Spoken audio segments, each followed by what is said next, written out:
Boa noite, meu nome é André Cristo Dalpículo, sou mestre em filosofia pela PUC de São Paulo, especialista em filosofia pela PUC do Rio Grande do Sul e graduado em recursos humanos pela Universidade Presbiteriana Mackenzie de São Paulo. Além disso, sou professor universitário de filosofia e gestão no Centro Universitário Paulistano. Antes de tudo, é um enorme prazer realizar esse podcast, onde abordarei uma noção que considero essencial no interior do corpo sartreano, que é a ideia da totalidade. O título da minha apresentação é o seguinte: A Gênese da Noção de Totalidade de Jean-Paul Sartre, uma análise de la transcendance de l'ego. Essa apresentação terá os seguintes tópicos. Primeiro, os objetivos, objetivo geral e objetivos específicos. Segundo, uma contextualização, uma espécie de introdução à ideia de totalidade. 3. O desenvolvimento propriamente dito, que tem se desdobra em duas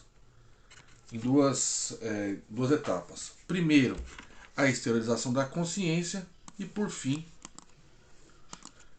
a totalidade como resultado da exteriorização da subjetividade.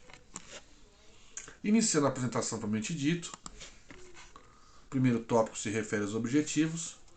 O objetivo geral é refletir sobre a gênese da noção de totalidade de Jean-Paul Sartre, e os objetivos específicos são detalhar o projeto sartreano de ressignificar os conceitos de sujeito e objeto.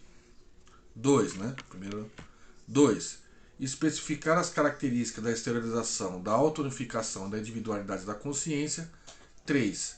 Identificar a totalidade como resultado final do processo de exteriorização da consciência junto ao objeto.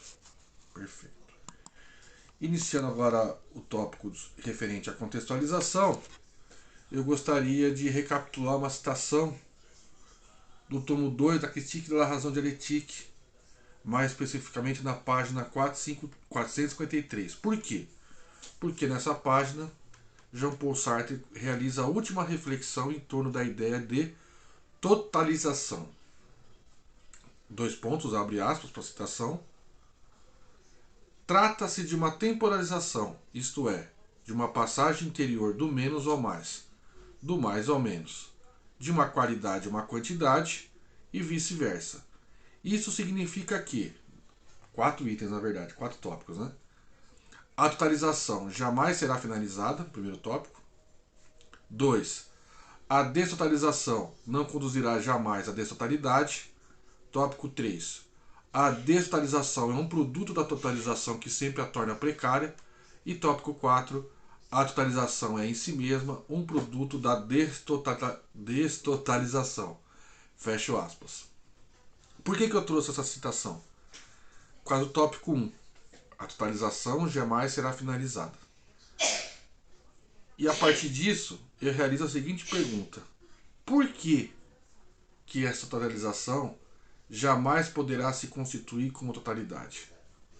Por que jamais ela será finalizada?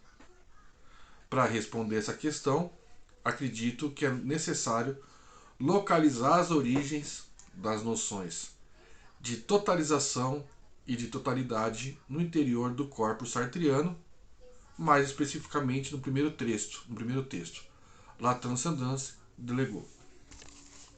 O resultado desta localização será a apresentação tanto do processo de esterilização da consciência junto ao objeto, quanto do resultado final da vertigem dessa esterilização diante do seu poder de autounificação e de temporalização. Abordarei agora o tópico referente à esterilização da consciência. Para começar esse tópico, eu vou citar uma ideia do Victor de Corobité, do intérprete sartreano, que ele fala que um dos objetivos primordiais da obra La Transcendance de l'ego é refundar os conceitos de sujeito e objeto. De que forma que o Sartre realiza essa reconstituição, ressignificação? No primeiro momento, ele procura desqualificar o idealismo, porque ele considera que a consciência não possui a capacidade de produzir uma representação que identifica, unifica ou assimila o conteúdo da objetividade, ao contrário do que defende o idealismo. Assim, o filósofo francês critica os adeptos da filosofia alimentar, uma vez que esses últimos assinalam que conhecer é comer, portanto, interiorizar o objeto na consciência a fazer dele uma representação na mesma. Em síntese, ele desqualifica o idealismo porque ele considera que a consciência não produz representação, não tem o poder de mediação em relação ao objeto via representação. Ele percebe, portanto, que a subjetividade jamais será capaz de constituir ou corrigir a realidade do objeto. Isso porque a objetividade é transcendente, ou seja, possui um X determinado. Mas a crítica do Sartre não se remete apenas ao idealismo. Ele também desqualifica o realismo. E essa desqualificação é mais sutil. Por quê? Porque ele considera que as vivências da subjetividade não são fragmentos de um mundo de fatos objetivos submetidos às leis da natureza. O que isso quer dizer? Em síntese, que o desenvolvimento da consciência em relação ao objeto não é determinado por leis da natureza. Não são fatos objetivos e não são determinados pela lei da natureza. Se eles não são regulamentados pelas leis da natureza, eles só podem ser regulamentados pelas leis do espírito. Dessa forma, a subjetividade garante a sua autonomia. Mas aí uma pergunta fica, né? Ora, se a consciência não produz nenhuma forma de representação, e se o objeto é transcendente em relação à consciência, de que forma que poderá ter uma relação entre ambas? De que forma que o sujeito poderá se relacionar com o objeto sem recorrer à representação ou ser submetido às leis da natureza? Para o Sartre, essa questão não tem muito sentido, porque a estrutura fundamental do sujeito, da subjetividade, melhor dito, é a exteriorização da consciência, é a exteriorização, é a intencionalidade, recapitulando o tema de Husserl, né, um conceito de Husserl. Então, assim, perguntar sobre de que forma que a relação entre sujeito e objeto, sem a noção de representação ou sem a consciência ser determinada pelas leis da natureza, não tem muito sentido. Por quê? Porque a estrutura fundamental da consciência é a exteriorização, é a intencionalidade. Com isso, o filósofo francês endossa aquele slogan de ir às coisas mesmas, né? De buscar o concreto, pois garante uma aparição simultânea e independente da consciência do fenômeno. Ao seu ver, a revelação dessa aparição simultânea e independente é o grande legado da filosofia husserliana.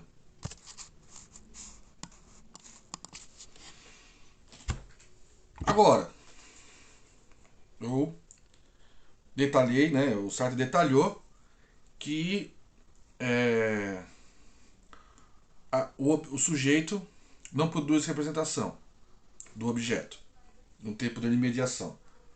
O objeto é transcendente em relação ao sujeito, mas que há uma relação entre ambas porque é a própria constituição originária da consciência, é o processo de exteriorização.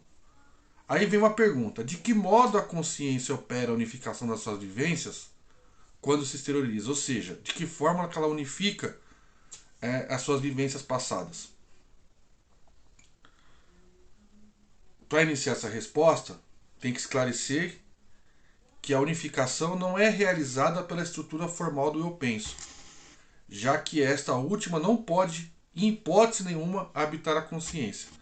Trata-se de um elemento transcendente, ou seja, o papel da unificação da consciência, seja qual for, não pode remeter a uma estrutura formal do eu penso.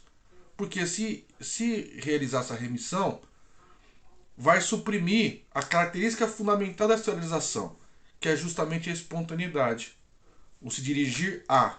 Porque se dirigir ao objeto estaria determinado ou condicionado pela questão do eu penso, que seria uma espécie de regulamentação do funcionamento da exteriorização.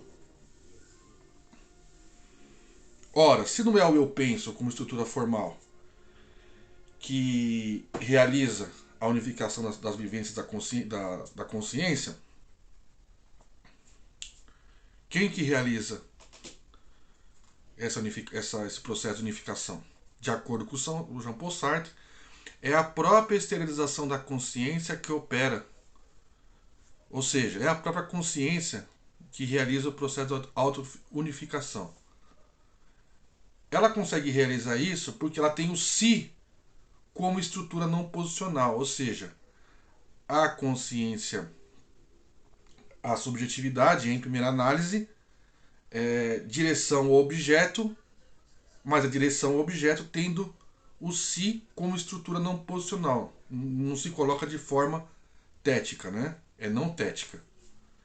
Com isso, o filósofo francês não garante apenas a unidade da subjetividade, mas também a sua individualidade. Convém observar que essa última é pré-pessoal, já que não recorre à estrutura formal do eu penso. Aí eu vou citar o Mouille. Cito: a existência de uma consciência de primeiro grau e refletida, sem eu, não posicional de si, autônoma, ela é um absoluto. Sua existência não implica aquela da consciência reflexiva. De certo, alguém pode indagar o seguinte: de que forma a exteriorização pode tornar o si uma estrutura posicional, né? De que forma tem a consciência de segundo grau, digamos assim? Existem duas formas: a rememoração de uma lembrança e o possuimento de um ato presente. Em relação à primeira, a subjetividade possui sempre uma lembrança não tética que é passiva de ser rememorada. Já no que tange o possuimento no ato presente, pode-se dizer que a consciência pode interromper a qualquer momento o seu processo de esterilização e verificar o resultado desse processo. Desse modo, opera a caracterização do si como estrutura posicional. Cito novamente o Mouille. Código egológico, abre aspas, né? Código egológico, a consciência de segundo grau é aquela que perturba ou interrompe a consciência mergulhada na leitura e que liga o fato de ler a um eu ao sujeito da leitura. Fecho aspas. Desse modo, eu posso dizer que essa caracterização do si como uma estrutura posicional, como a consciência de segundo grau, representa a gênese da noção de totalidade.